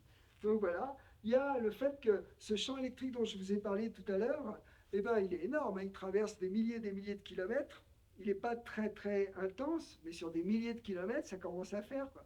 Alors là où le sol est conducteur, en Grande-Bretagne par exemple, ou en Scandinavie, ou dans plein de régions des États-Unis, eh ben, les électrons qui sont dans le sol, là, hein, eh ben, ils sont sensibles au champ électrique et ils commencent à voyager en nappe comme ça. On appelle ça des courants induits géophysiques. Ils voyagent en nappe. Et alors, il y a des endroits où ils peuvent arriver, où il y a une centrale électrique. Et qu'est-ce que c'est qu'une centrale électrique? C'est des bobines. Donc dans une petite bobine avec une grosse bobine, et on fait tourner de l'électricité là-dedans, et alors les électrons qui sont là-dedans, ils sont obligés de tourner à la même vitesse, parce qu'il faut toujours qu'il y en ait autant, alors ils tournent comme ça, et ça les accélère, et du coup, eh ben, ça fait une plus grande tension. On appelle ça des mutuelles. Voilà, c'est juste des bobines. Seulement, c'est des grosses bobines, hein. C'est des bobines qui font, qui font plus que la taille de cet immeuble, quoi. C'est des choses hyper chères, quoi. Donc en gros, ça s'est transformé de l'alternatif en alternatif. Et quand elles reçoivent du courant continu, elles fondent, elles chauffent et elles fondent. Donc on peut faire fondre des centrales électriques et c'est déjà arrivé. Et ça, c'est cher, ça c'est très cher. Donc les opérateurs électriques nous disent, vous pourriez prévoir un petit peu ce qui va se passer là. Et on met un peu partout des capteurs de champs électriques sur la Terre, là où les sols sont conducteurs. L'armée, évidemment, alors l'armée, ils sont super intéressés par ça, parce qu'ils utilisent beaucoup d'énergie, ils utilisent des télécommunications, du positionnement, et pour eux, c'est pas pareil si un missile il arrive sur une école ou sur la cible qui est à 100 mètres d'école, quoi. Et si elle est guidée avec le GPS et que la précision c'est devenu 200 mètres, là c'est un drame pour eux, c'est un drame pour tout le monde de toute façon. Pour que ce soit très clair, moi je refuse depuis le début de ma carrière de travailler pour les militaires. Voilà. Tout ce que je fais c'est civil, parce que je suis payé par vous, et je fais de la recherche publique civile, et j'ai décidé que je publierais tout et que je ne ferais pas de la recherche militaire. Voilà, donc j'en parle très clairement. Mais chacun a ses opinions et vous avez le droit de ne pas être d'accord avec. Donc les télécoms, ça je vous en ai déjà parlé. Les pipelines, c'est évidemment c'est des tuyaux de métal sur des milliers de kilomètres. Et quand il y a du champ électrique dans le sol, et ben, les électrons, c'est dans l'autre sens en fait. On maintient le pipeline à 3 volts au-dessus du sol. Donc ça veut dire beaucoup d'électricité, ça veut dire les centrales, ça veut dire beaucoup d'énergie pour que les électrons ne partent pas. Mais de temps en temps, quand il y a beaucoup de champs électriques, et ben, les 3 volts qu'on maintient, ça passe plus bas que le voltage du sol. Et là, les électrons, ils partent, et ça corrode les pipelines. Et donc, la corrosion des pipelines, elle peut aller jusqu'à des trous. Et quand on parle d'un pipeline comme celui d'Alaska, qui fait 3000 km, c'est pas rien. Donc c'est une surveillance aussi permanente. Je reparlerai des débris spatiaux tout à l'heure. Je vais en reparler. Donc il y a les trains, il y a tout un tas de choses qui sont affectées à cause de l'électronique par l'activité solaire. Il y a évidemment le tourisme pour les aurores polaires, et puis les compagnies d'assurance. Hein. Il y a 3 compagnies d'assurance au monde qui sont capables d'assurer les satellites, dont une est AXA. Voilà, c'est une des plus importantes du monde, c'est un des premiers assureurs de satellites. Ils sont capables de rembourser 3 satellites par an. Mais si on perd une constellation, eh ben, ils ne sont plus capables de rembourser. Alors, ça c'est un problème, parce que s'ils ne sont plus capables de rembourser, ça veut dire qu'ils font faillite. Et qui c'est les actionnaires d'AXA et de ces compagnies? C'est les banques. Et donc les systèmes bancaires, ils font faillite à cause d'une éruption solaire. Sauf si c'est une catastrophe naturelle. Parce que là, ils disent, ah ben non, c'est une catastrophe naturelle, c'est les États qui payent, quoi. Donc ils sont en train de mettre en place des normes pour dire aux constructeurs de satellites, si vous suivez nos normes, eh ben vous vous protégez contre des éruptions de telle taille, voilà, et puis sinon, tant pis pour votre pomme, et puis si c'est lourd, tant pis pour vous, c'est pas notre problème, nous on est assureurs. Donc ils sont évidemment hyper intéressés par la météo d'espace, ils viennent à tous nos meetings et ils écoutent attentivement tout ce qu'on raconte. Moi je suis scientifique, donc ce qui m'intéresse c'est avant tout la science, mais pour toutes ces raisons, on a inventé une discipline qui s'appelle la météorologie de l'espace. Alors je vais vous donner quelques détails. Ça va? Vous n'êtes pas trop crevé encore? Parce que ça fait presque 1 heure. Hein. Donc j'en ai encore pour au moins un quart d'heure. Ça va? Voilà, ça c'est une étude qui a été faite il y a quelques années, en 2008, par des collègues américains. Les pannes de centrales attendues en cas d'une grosse éruption solaire, telle que celle qui a eu lieu, qu'on connaît bien, en 1921. Eh bien, en rouge, c'est toutes les centrales nucléaires qui seraient affectées pour plus qu'une semaine. Et puis en vert, c'est celles qui seraient affectées quelques heures à quelques jours. Ça veut dire quand même à peu près 1/3 des Américains qui auraient des coupures d'électricité. ça peut ne pas être grave, mais si c'est l'hiver, ça devient un problème, quoi. Et puis pour les hôpitaux, par exemple, c'est un problème, hein. Il faut des groupes électrogènes qui se déclenchent immédiatement. Enfin, il y a tout un tas de situations dans lesquelles ça peut devenir un peu dramatique. Pour les centrales nucléaires, on a fait une grosse étude. Ça a été très compliqué. Je vais essayer de vous le raconter. Pour une centrale électrique normale, eh ben, vous vous rappelez, hein, c'est des bobines. Quand on voit arriver une nappe de courant, on diminue la tension. Voilà, et puis on dit, ben, on va moins prendre d'électricité, les bobines ne chaufferont pas et tout va bien, quoi. Pour une centrale nucléaire, c'est plus compliqué de diminuer la tension parce que le nucléaire continue à produire. Voilà. Et ça nous a beaucoup alertés, les Japonais en tous les cas, ça les a beaucoup alertés parce que il y a eu Fukushima.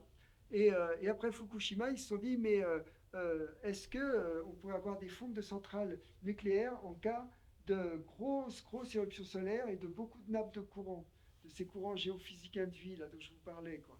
Et ils sont arrivés au fait que oui, c'était possible, on pouvait faire fondre des centrales nucléaires. Donc c'est un chercheur que j'aime beaucoup, qui s'appelle Shibata, qui a fait une alerte. Et pourquoi il a fait ça? C'est parce qu'il a eu cette idée folle d'observer des étoiles de type solaire, donc des étoiles ailleurs dans l'univers, qui ressemblent au Soleil, et puis il a réussi avec un télescope spatial à voir leurs éruptions.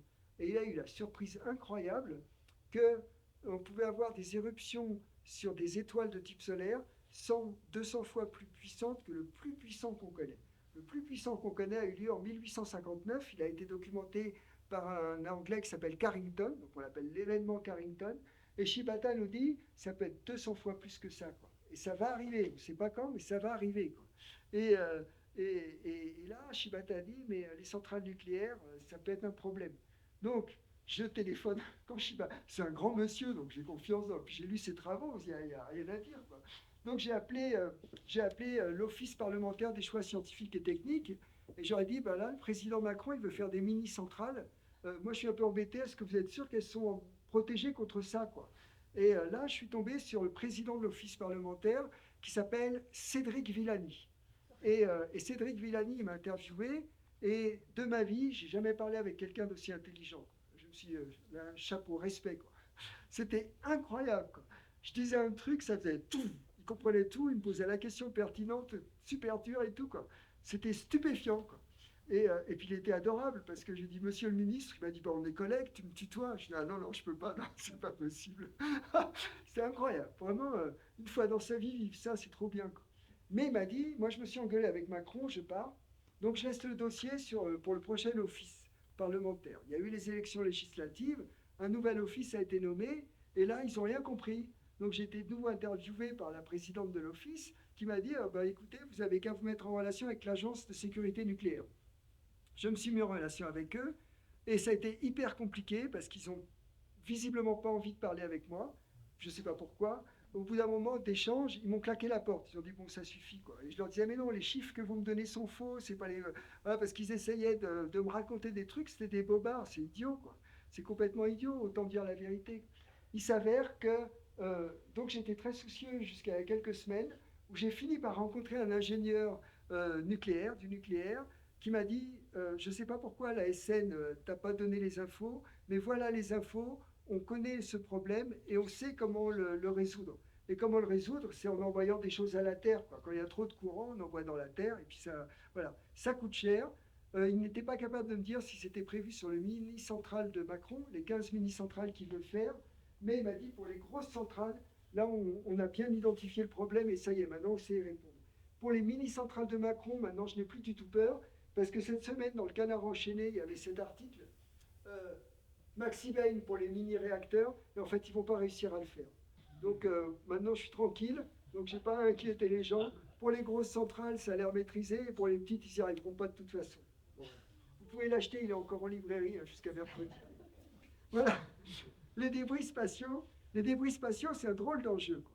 Donc on est tellement bêtes, nous, l'humanité, on a envoyé plein de satellites, et puis à la fin de leur vie, les satellites, ceux qui sont en orbite basse, on l'appelle Low Earth Orbit, LEO. Donc, quand ils tombent dans l'atmosphère, puis ils crament dans l'atmosphère. Bon, Un satellite, c'est la taille d'une bagnole. Des bagnoles qui crament, il y en a toutes les nuits. Hein. C'est pas une énorme pollution. Mais ceux qui sont un peu plus hauts, typiquement vers une dizaine de milliers de kilomètres, et les satellites GPS, c'est 23 000 kilomètres, et bien ceux-là, en fin de vie, jusqu'à récemment, on les laissait. Et puis des fois, il y avait des collisions, et puis ils explosaient, et puis ça faisait plein de débris spatiaux. Et on a mis comme ça dans l'espace des milliers et des milliers, enfin des centaines de tonnes de débris spatiaux. Un débris spatial de quelques centimètres, de quelques millimètres à plusieurs dizaines de centimètres, ça peut être des réservoirs hein, carrément, hein, ça voyage à une vitesse de 8 km par seconde. Donc quand ça collisionne dans quelque chose, c'est l'explosion. Il n'y a rien qui peut y résister. Peut-être il y en a parmi vous qui ont vu un film qui s'appelle Gravity, parce que c'est ça le début du film, dans Gravity. Hein, il y a des débris spatiaux qui arrivent à 8 km par seconde, ils tapent dans la Station spatiale internationale, et là il n'y a rien qui résiste. Donc qu'est-ce qui se passe? C'est que quand il y a une éruption solaire, il y a un flash de rayonnement X en même temps. Ce flash de rayonnement X, il est déposé dans la haute atmosphère, il la dilate. Voilà, il dilate parce qu'elle elle reçoit trop d'énergie, elle se dilate. Et quand elle se dilate, eh ben, elle emmène avec elle les débris spatiaux. Les débris spatiaux, on les suit. Il y a un centre à Darmstadt et un centre à Langley aux États-Unis. Darmstadt, c'est en Allemagne, qui suit les débris spatiaux. On est capable de suivre les débris jusqu'à à peu près 1, 2, quelques centimètres de taille. Mais en dessous, on ne sait pas. Et ben, on les perd. Et donc on ne sait pas où ils sont. Donc on ne peut pas prévenir les satellites ou les opérateurs de satellites qui vont se faire heurter par un débris spatial. Pour les satellites qui sont en géostationnaire, là, qui sont à 36 000 km d'altitude, c'est plus simple. En fin de vie, on leur donne une pichenette pour qu'ils échappent à la gravité de la Terre et ils vont se perdre dans l'espace. Voilà. C'est des lois assez récentes. Le problème qui se pose, c'est que on n'arrive pas à faire des lois là-dessus. S'il y a un débris qui est un morceau de satellite bourré d'électronique russe, et que c'est les Américains qui vont le chercher, par exemple, à qui appartient cette électronique? Voilà. Et le seul organisme capable de faire des lois internationales, c'est l'ONU, mais les enjeux sont tels entre la Chine, l'Europe, les États-Unis et la Russie qu'ils n'arrivent pas à se mettre d'accord. Voilà. Ils m'ont demandé une fois de venir pour faire une expertise, mais en fait je comprends rien à ce qu'ils racontent, donc j'ai arrêté. Voilà. Bon, là, on voit pas grand-chose. C'est pas très grave. Il se passe des drôles de trucs de temps en temps, vous en avez peut-être entendu parler. On entend dire que 2 satellites se sont télescopés. Voilà, c'est arrivé déjà 2 ou 3 fois dans le passé. Et c'est pas vrai. Hein. En fait, ils ne sont pas télescopés par hasard. Quoi. On les suit, on sait où ils sont. Quoi. Ce qui se passe à ce moment-là, c'est qu'une de ces nations, la Chine, la Russie ou les États-Unis, montrent aux autres que c'est eux qui ont les plus gros biceps. Et donc, ils leur montrent qu'ils sont capables d'aller détruire un de leurs satellites en déportant un des leurs, un vieux des leurs, pour aller détruire. Et ça fait des tonnes de débris. Quoi. Et ça, c'est ce que j'ai marqué. Quoi. Si c'est le business as usual, on est mal barré, parce que c'est ce qui est en train de se produire en ce moment. Quoi. C'est assez insupportable. Pour les pannes de satellites, le problème, on a fait une enquête avec mes collègues pour savoir combien il y en avait. Et donc, on est allé voir Astrium, on est allé voir Alcatel, Lockheed, machin, etc. On leur a demandé, on leur a dit, ben voilà, nous on estime les pannes, voilà ce qu'on pense qui peut se produire. Et tous nous ont fait la même réponse, ils ne s'étaient pas coordonnés, ils ont dit, ouais, tout ça, ça peut se produire, mais seulement chez nos concurrents, chez nous, jamais. Donc c'est super dur de savoir combien il y en a. Quoi. La seule chose qu'on peut dire, c'est combien il y en a sur les satellites scientifiques. Mais le problème, c'est que nos satellites scientifiques, nous, on les fait justement voler là où les autres n'y vont pas. Quoi. Dans les anneaux de courant, par exemple, ça nous fait bien marrer. Ou dans l'ovale auroral, quoi, pour faire des mesures scientifiques. Quoi. Et là, c'est là où on en perd le plus. Les satellites commerciaux, ils évitent ces zones-là. Donc c'est un peu compliqué de savoir combien il y a de pannes de satellites. Vous avez tous entendu parler, je pense, du fait que il y a eu SpaceX qui a perdu 40 Starlink. Bon, c'était déjà il y a 2 ans. Voilà. Nous, on savait qu'il ne fallait pas envoyer. On avait envoyé, enfin, pas moi je suis chercheur, mais nos centres opérationnels avaient envoyé des alertes à Ariane Espace en disant bah, attendez, là, il se passe des choses. Elon Musk, il a dit je suis plus fort que le Soleil, j'en vois quand même. Bon, il s'est fait bouffer 40 satellites, il s'en fout, il en envoie des centaines sans arrêt, mais voilà. J'étais bien content en tout cas. Ça m'a pas gêné. Voilà, le positionnement, j'en ai déjà parlé, donc je ne reviens pas dessus. Ça, c'est un truc qui m'avait fait rire d'un collègue anglais qui faisait du vélo à côté de Londres et qui m'a dit, regarde Jean, j'ai fait une photo d'écran sur mon téléphone, j'allais à la vitesse de 62 km à l'heure. Il est bedonnant, hein. Il est tranquille, il a 60 ans et tout, quoi. Ça m'a bien fait marrer, j'ai dit, inscris-toi au Tour de France. En fait, on a regardé et c'était vraiment l'effet d'une éruption solaire. Donc vous voyez les différences sur le... parce que lui, il allait tranquille, hein, il allait à 15 à l'heure, hein, en vérité, quoi. Donc vous voyez, ça peut générer... Mais vous le savez d'ailleurs, parce que ça vous est forcément arrivé, que vous êtes sur l'autoroute, et puis votre GPS, il vous positionne à côté, quoi. Et vous vous dites, ah, il est nul ce GPS. Mais en fait, non, il n'est pas nul. Il y a eu beaucoup d'électricité dans l'air, et cette électricité dans l'air, eh ben, elle a dévié les ondes du GPS. Donc l'onde du GPS, au lieu d'aller comme ça, elle a fait comme ça, puis comme ça, puis comme ça. Elle a mis plus longtemps que prévu pour arriver. Et qu'est-ce qui fait votre GPS à bord? Il regarde au moins 4 satellites au-dessus de la tête. 4 satellites pour faire, nous on dit XYZT, ça veut dire au bas, devant, derrière, droite, gauche. C'est ça XYZ, c'est rien d'autre. Et puis le temps. Et donc il en faut au moins 4 pour faire ça. Et puis les satellites GPS, ils disent, je suis le satellite 26 et il est telle heure. C'est tout ce qu'ils racontent.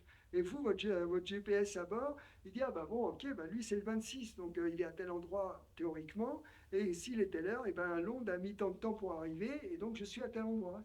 C'est vraiment très très bête, quoi. Et c'est comme quand on est en montagne, quand on fait de la triangulation pour se repérer, hein, et ben, on fait pareil. Sauf que si l'onde, elle a mis plus longtemps pour arriver, ben, il se trompe, votre GPS. Il peut se tromper jusqu'à une quinzaine de mètres. Les militaires ont des satellites GPS avec double fréquence, et ça leur permet de réduire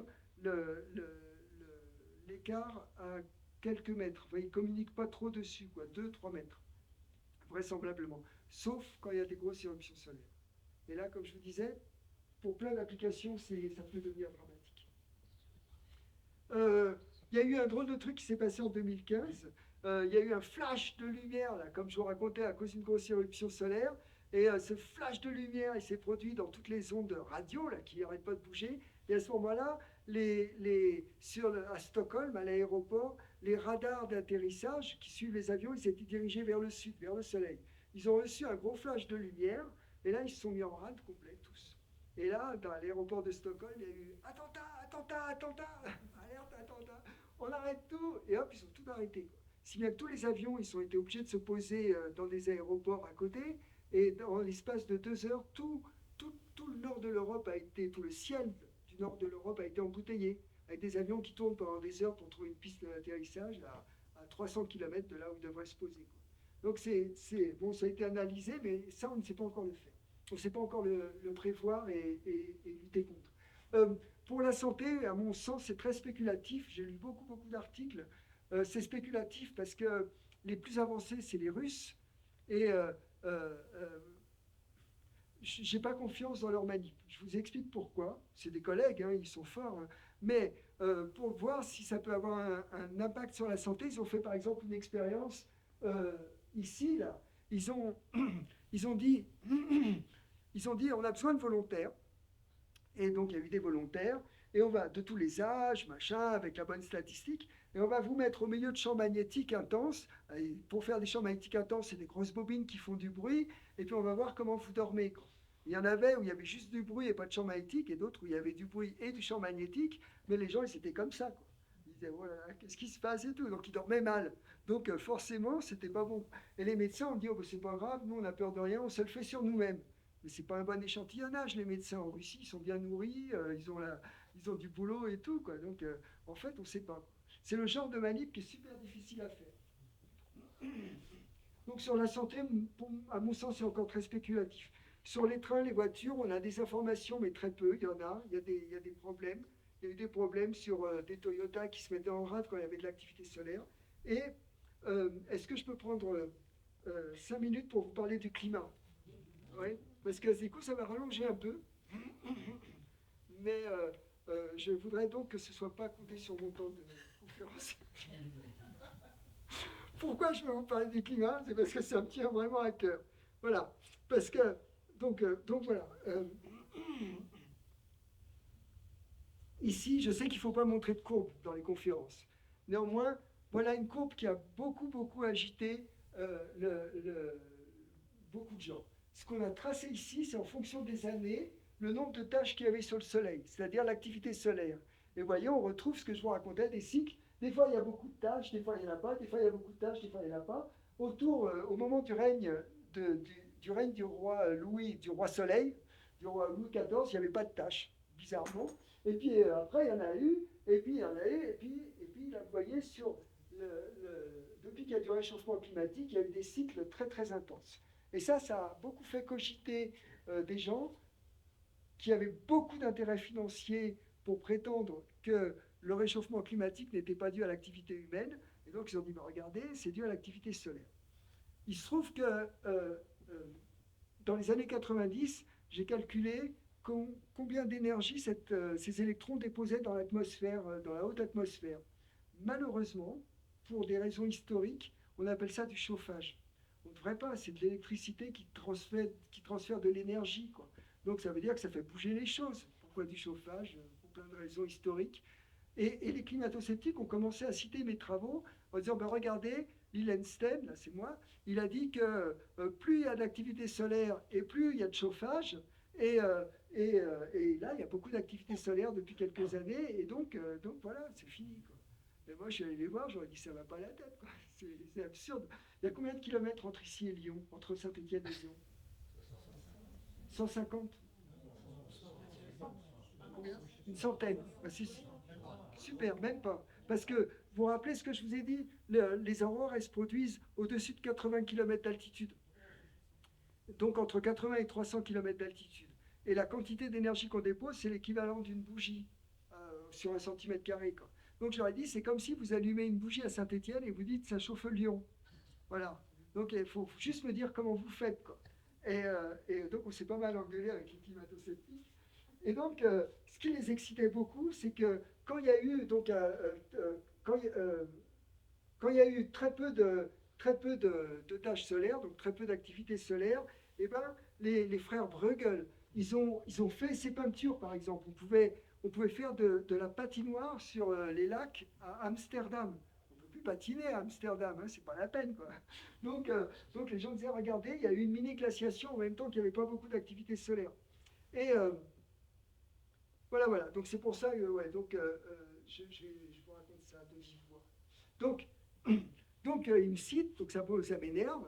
Et donc j'ai réuni, je suis allé à la Commission européenne et je leur ai dit, est-ce que vous pourriez me donner un peu d'argent pour faire un programme de recherche pour savoir si l'activité solaire est à l'origine du réchauffement climatique. Et ils ont dit, ah bah ça fait un moment qu'on l'attend, comment ça se fait que ça vous avez mis aussi longtemps pour venir, quoi. Donc je me suis fait engueuler, mais ils m'ont donné un peu d'argent. Et j'ai réuni un groupe, c'était des volontaires, on était 24 pays européens, on était entre 120 et 150 chercheurs. Et le jour de l'inauguration, j'étais pédé de trouille parce que dans la salle, il y avait des gens du GIEC, et il y avait des climato-sceptiques, parce que vient qui veut, quoi. Et donc j'aurais dit, si on découvre que le réchauffement climatique est dû à l'activité solaire, c'est une énorme découverte. Et si on découvre que ce n'est pas dû à l'activité solaire, c'est aussi une énorme découverte. Voilà.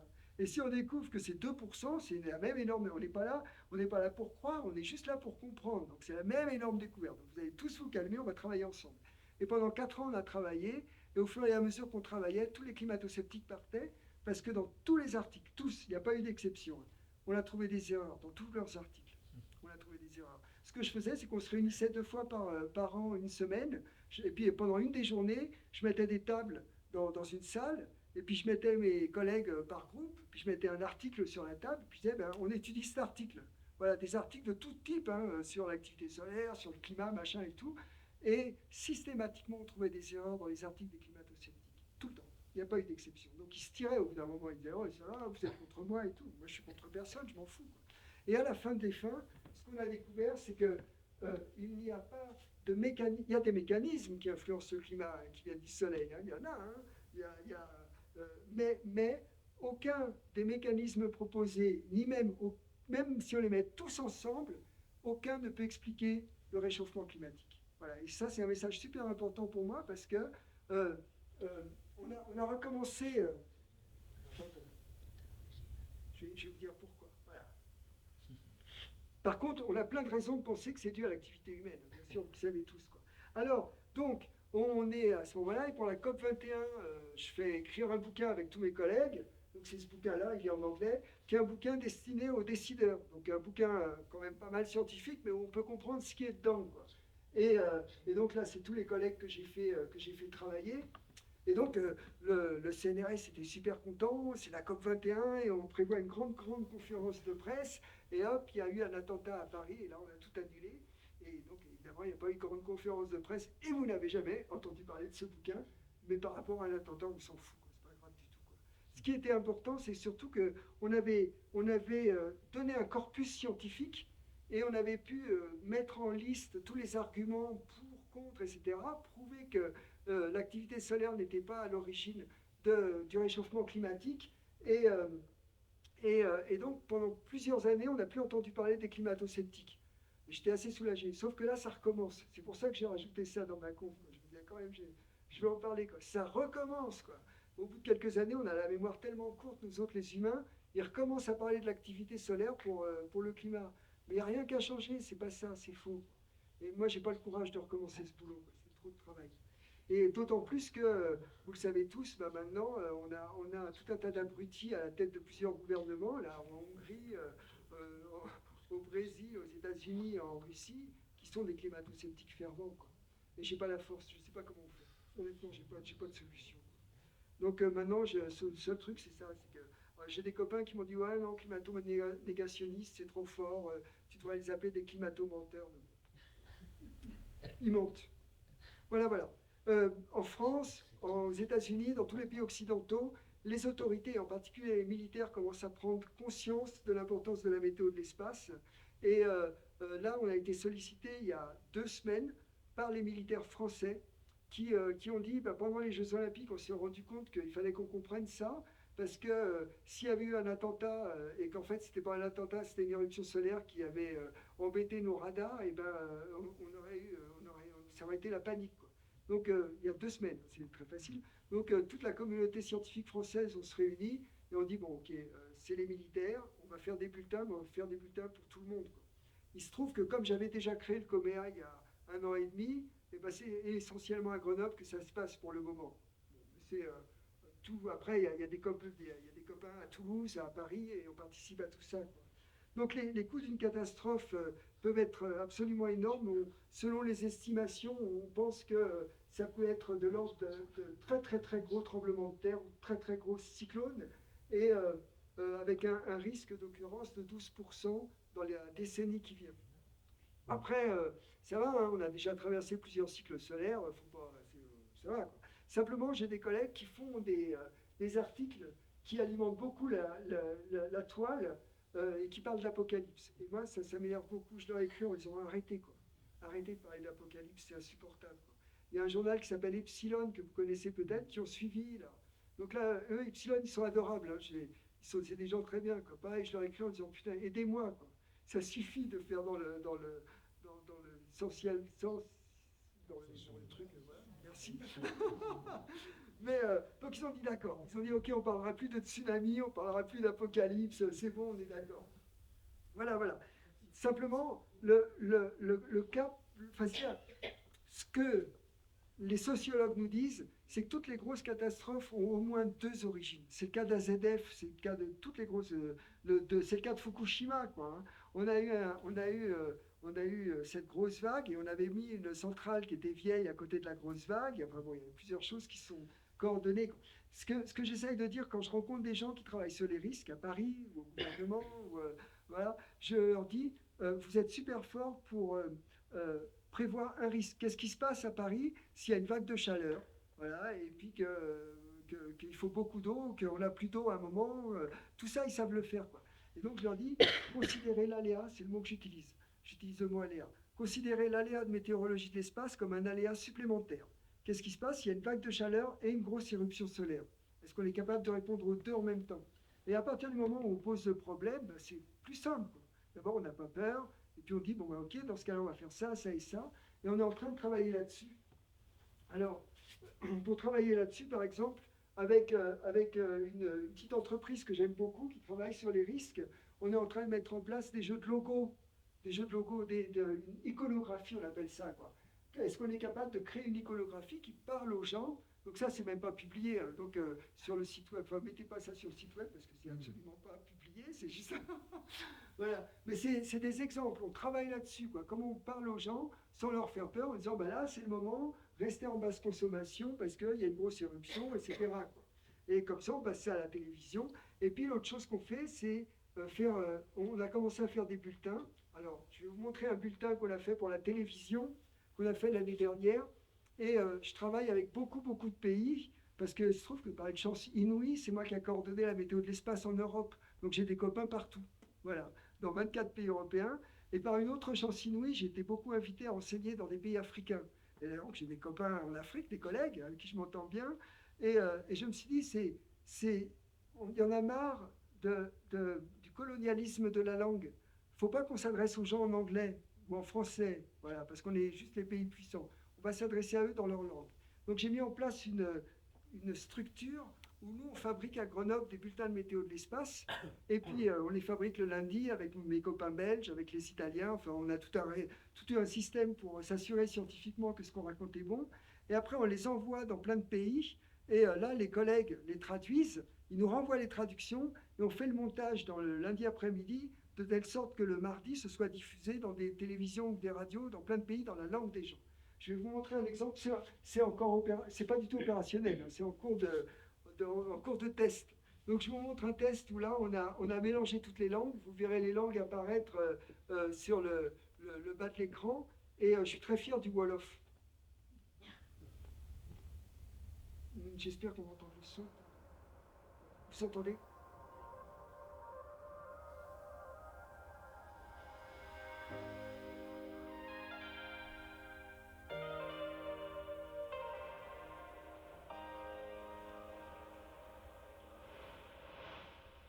Si le Soleil est votre étoile, bonjour. Le nombre de taches solaires reste stable. Le gros système au sud pourrait contenir une dizaine de terres à lui seul. Plus haut en altitude, la semaine passée nous a montré un magnifique flamboiement. Prejšnji teden je prišlo do prvega izbruha. Sledi mu velika protuberanca, ki se sprosti. Ponovno jo najdemo v sončevi koroni. léegi ñu nëbb jant bi ak weer wi. Le Wolof. Енді күнді аймен жабайық. Мұнда біз күннен таралатын затты көреміз. Ол күн желі. Өткен аптада біз көрген жарқылдардан туындаған көптеген тәждік масса шығарындыларын көрдік. Jakmile doputovali k Zemi, vyvolali v neděli večer polární záře viditelné po celé České republice a celé střední Evropě. Что произойдет уже завтра? على الأرض سيظهر تأثير الثقب الإكليلي حتى يوم الخميس المقبل مع اضطرابات محتملة في الاتصالات والعديد من الخيوط عند شروق الشمس للشفق القطبي الجديد المحتمل حتى نهاية الأسبوع. Et si le Soleil est toujours votre étoile, à la semaine prochaine. Là dans ce montage, on en a mis 6, mais à terme, ce que je veux, moi, c'est arriver à plus d'une vingtaine de langues. Donc là, la semaine dernière, on a eu nos collègues italiens, espagnols qui ont dit « Ok, on marche avec vous ». Enfin voilà, quoi. On étend peu à peu. Mais on a peu de moyens et voilà. D'autre part, ça pose des problèmes juridiques compliqués parce que si on passe, donc la collègue algérienne qui fait la traduction en arabe, Hanan Marif, ça va diffuser dans plein de pays arabes. Moi, je ne vois pas pourquoi l'Arabie Saoudite, elle se ferait du fric sur nous. Il faut qu'elle paye. Il n'y a pas de raison que ça passe à la télévision en Arabie Saoudite. Ils sont pétés de thunes. Moi, je vois pas. C'est différent le Sénégal, là, mon collègue qui traduit en Wolof. Là. Mais enfin, il y a plein de pays, il faut qu'ils payent. Il n'y a pas de raison. Quoi. Ils ont de l'argent. Quoi. Mais pas moi. Moi, je ne veux pas d'argent. Je refuse l'argent. Donc, il faut qu'ils arrivent à payer le CNRS. Et ça, c'est compliqué. Ça, c'est super compliqué. Mettre en place une structure. On n'est pas des vendeurs, on fait de la recherche. Mettre en place une structure opérationnelle capable de faire des flux financiers avec plein de pays, et ben on bute là-dessus pendant, bizarrement. Le plus difficile, c'est pas la technique de la météo de l'espace, c'est la technique économique. Voilà. Voilà, donc mon message, c'est pas de panique. La météo de l'espace est super beau, ça fait des belles aurores. J'espère que vous avez passé un bon moment et que vous avez vu des belles choses et que vous n'allez pas en sortir en ayant peur, ça ne sert à rien la peur. Voilà, c'est super important. J'ai un petit message. J'ai publié plein de bouquins. J'en ai amené 3 ici et j'ose le dire parce que pour des raisons éthiques, je refuse les droits d'auteur. Je demande aux éditeurs de baisser le prix des livres en échange. Donc ils le font plus ou moins. Et puis l'autre condition que je pose quand je publie un livre, c'est que j'ai le droit de les acheter avec 30% à peu près de réduction et j'ai le droit de les vendre. Voilà, donc sans faire de bénéfice. Encore une fois, je pense que faut éviter de manger avec le diable et que l'argent c'est le diable. J'ai mon salaire, ça suffit. Donc si vous voulez acheter des bouquins, c'est pour ça que j'en ai amené quelques-uns, c'est parce que si vous ne les achetez pas, de toute façon, vous les achetez, je ne ferai pas d'argent avec. Voilà, c'est le seul truc. Mais si vous avez envie de lire des bouquins que j'ai amenés, vous pouvez. Voilà, c'est juste avec le prix que ça me coûte. C'est pas tout à fait vrai parce que j'ai arrondi. Parce que les pièces de monnaie, ça m'énerve. À gauche, c'est un bouquin de philosophie des sciences. J'ai beaucoup enseigné la philosophie des sciences. Et ça m'a beaucoup énervé d'abord de voir le mépris que dans nos laboratoires, les collègues ont des sciences humaines et sociales. Et par ailleurs, il y a un vocabulaire qui m'agace beaucoup. On entend parler souvent de sciences dures, il n'y a pas de sciences dures, de sciences humaines et sociales, et toutes les sciences sont humaines et toutes sont sociales, toutes. Voilà. Donc il faut trouver un autre vocabulaire, il faut définir les critères. Les critères de nos sciences à nous, que moi j'appelle les sciences de la nature, ils ont été bien définis, mais il fallait définir aussi ce que c'est que les sciences de la culture, ou les sciences de l'ingénieur, ou les mathématiques. Donc ça c'est le petit livre à gauche. À droite, c'est la météo de l'espace. Voilà. Et puis au milieu, c'est le seul roman qu'un éditeur a accepté de publier que j'ai écrit. Voilà, qui n'a rien à voir avec la science. Je vous remercie beaucoup de votre attention.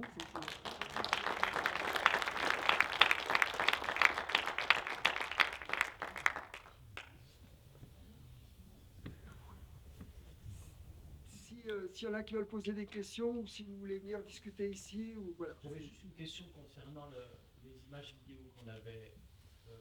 Est-ce que c'était ce qu'on peut appeler en temps réel, les éruptions ou pas? Non, j'aurais dû le spécifier, ça c'est un peu accéléré. Et il y avait les heures qui défilaient en bas à gauche.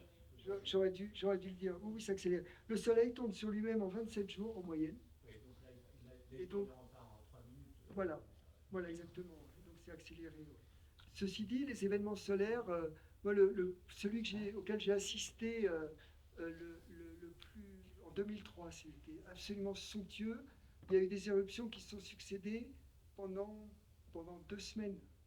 C'était phénoménal. Et là, cette cavité là, de magnétique dont je parlais tout à l'heure, on l'appelle la magnétosphère, elle était pourrie de protons et d'électrons. Ça bougeait dans tous les sens. Alors, si c'est 27 jours, ça veut dire que en 3 semaines, c'est juste sur une face. Voilà, exactement. En la moitié, en 14 jours, en 2 semaines, quand on voit une tâche arriver là, elle va mettre 2 semaines pour arriver là. Et ce qu'il y a de bien, c'est qu'un système de tâches, il dure à peu près 3 rotations solaires.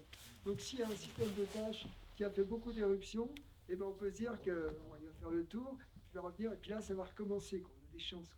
Donc vous voyez, c'est des petits trucs, mais franchement, les prévisions, c'est pas dur à faire. Voilà. Oui, ouais, vous parlez d'un événement de 1921, là. Vous pouvez nous en dire plus? Non, non, j'ai pas grand-chose à dire. C'était une grosse éruption. Il y a des choses que je vous ai cachées. Vous vous rappelez, je vous ai dit, imaginez que le champ magnétique interplanétaire, il soit comme ça, et puis le champ de la Terre est comme ça. Alors, ça fait comme 2 aimants qui s'opposent, quoi. Mais des fois, il est comme ça, le champ magnétique interplanétaire. Il se retourne. Et là, ça s'ouvre. Ça fait comme 2 aimants qui s'attirent, quoi. Et toutes les particules, elles peuvent rentrer directement. Et en fait, c'est lui le paramètre important à regarder pour les aurores. Voilà, pour voir des aurores, il y a plein de sites web sur lesquels on les publie. Regardez comment il est ce champ magnétique-là, s'il est vers le sud ou vers le nord, quoi. Et quand il se retourne, il faut sortir. Et il se trouve qu'en 21, au moins ce qu'il y avait bien en 21, c'est qu'on commençait à avoir des documentations, à savoir lire ce qui se passait dans l'espace, quoi. Et on a de fortes présomptions qu'on a eu beaucoup d'inversions du champ magnétique interplanétaire. En 1859, il y a eu la plus grosse qu'on connaisse, Et ben Carrington, il a observé des choses sur le Soleil. À ce moment-là, on communiquait avec du Morse. Et le Morse, c'était des antennes, enfin c'est des fils électriques. Et les fils électriques, c'est des antennes. C'est rien d'autre, une antenne. C'est un fil dans lequel l'électricité peut circuler. Et là, pour la première fois, on avait des antennes continentales à l'échelle des États-Unis ou de l'Europe. Et aux États-Unis, les électrons, ils se sont mis à voyager, à suivre le champ électrique. Et en plus, ces lignes étaient est-ouest. Je vous ai dit, toute la physique, elle se passe dans le plan est-ouest. Donc les électrons, ils se sont accélérés dans les fils électriques. Et quand ils arrivaient au poste de Morse, là où il y avait des agents qui renvoyaient les communications en Morse, et les postes, ils se mettaient à flamber, quoi. Donc c'est pour ça, comme on sait où ces postes de télécommunications se sont mis en feu, on a pu faire des calculs pour dire, voilà quelle était l'intensité, c'est la plus grande jamais observée. En 1921, vraisemblablement, c'était moitié moins fort, mais il y a eu vraisemblablement des inversions de champs magnétiques qui font qu'il y a eu beaucoup d'effets sur la Terre. Mais on n'a pas beaucoup, c'est très peu documenté, en fait. Les grosses qui sont documentées, c'est... La question, par exemple, des fils, c'est parce qu'on a, par exemple, je sais pas, 1000 km de fils, qu'on a plus de... Ouais, c'est ça, ouais. Du coup, plus on a de distance, plus c'est fort. Ouais. De dégradation. Voilà, oui, tout à fait. Mais un des trucs que je ne vous ai pas raconté, je suis nul, j'aurais dû vous le raconter, parce que je travaille avec des sociologues. Je pense que nous sommes des nains si on parle des risques sans parler avec les sociologues. Parce que nous, c'est juste faire des équations, quoi. C'est nul. On ne sait pas parler aux gens. Donc, je me suis mis avec un groupe, il y a tout un groupe de sociologues que ça a intéressé.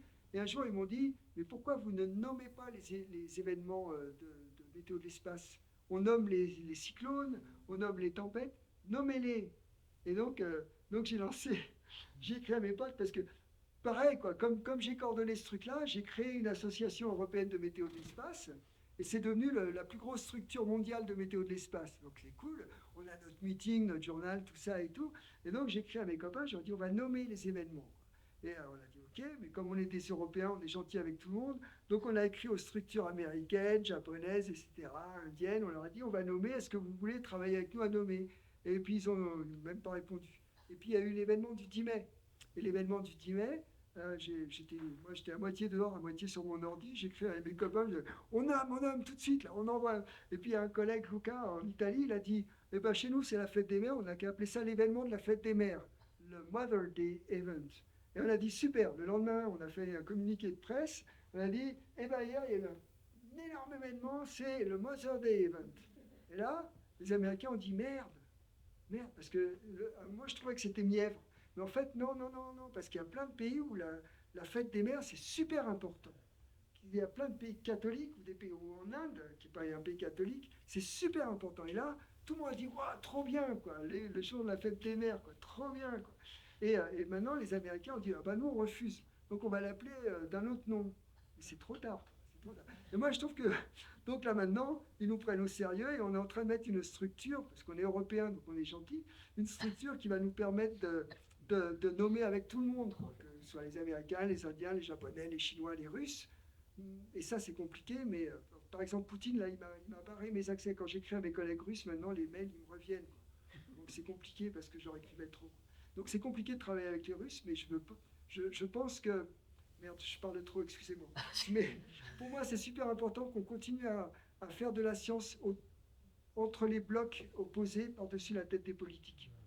C'est super important. Et donc, je continue à avoir des liens avec les Russes, comme j'en ai avec des Ukrainiens. C'est super important pour moi. Et j'ai des copains en Israël, et je m'en fous, c'est pas un problème. Rien n'est un problème quand on fait de la science ensemble. Ça me paraît vraiment primordial.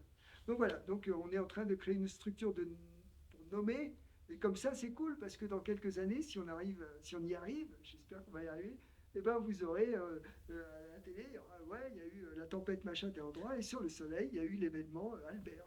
Voilà, c'est drôle. Voilà. Merci encore, merci.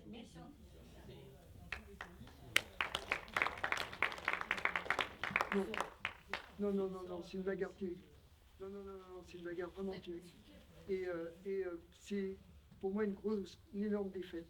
Parce que quand j'ai mis en place les structures européennes, comme j'étais le patron, j'ai dit, je fais en sorte que le patron ne puisse jamais prendre de décision. Pour que les décisions soient consensuelles. Et une des décisions qui a été prise, c'est de sortir les Russes de nos structures. contre mon avis. Et donc, non, pas du tout. Il y a plein de collègues qui sont hyper nationalistes et qui sont complètement remontés. Il y en a qui veulent boycotter Israël, il y en a qui veulent boycotter la Russie, il y en a qui... C'est terrifiant. Et tout est subtil. L'Académie des sciences russes est contre Poutine. Donc, moi j'ai créé une médaille avec l'Académie des sciences russes, une médaille de météo de l'espace d'un savant russe qui s'appelle Chizevski. Et Poutine était contre. Donc c'était compliqué. Et mes collègues me disent, ah ouais, mais tu te rends compte, avec Chizevski, il faut arrêter, c'est un russe. J'en dis, vous êtes con, arrêtez, quoi. Au contraire, quoi. C'était un opposant à Staline, Chizevski. Donc au contraire, il faut le mettre en avant. Et c'est super compliqué. C'est horrible. En fait, pour moi, c'est des défaites, quoi. Je rentre et je pleure. Voilà. Merci à vous. Merci.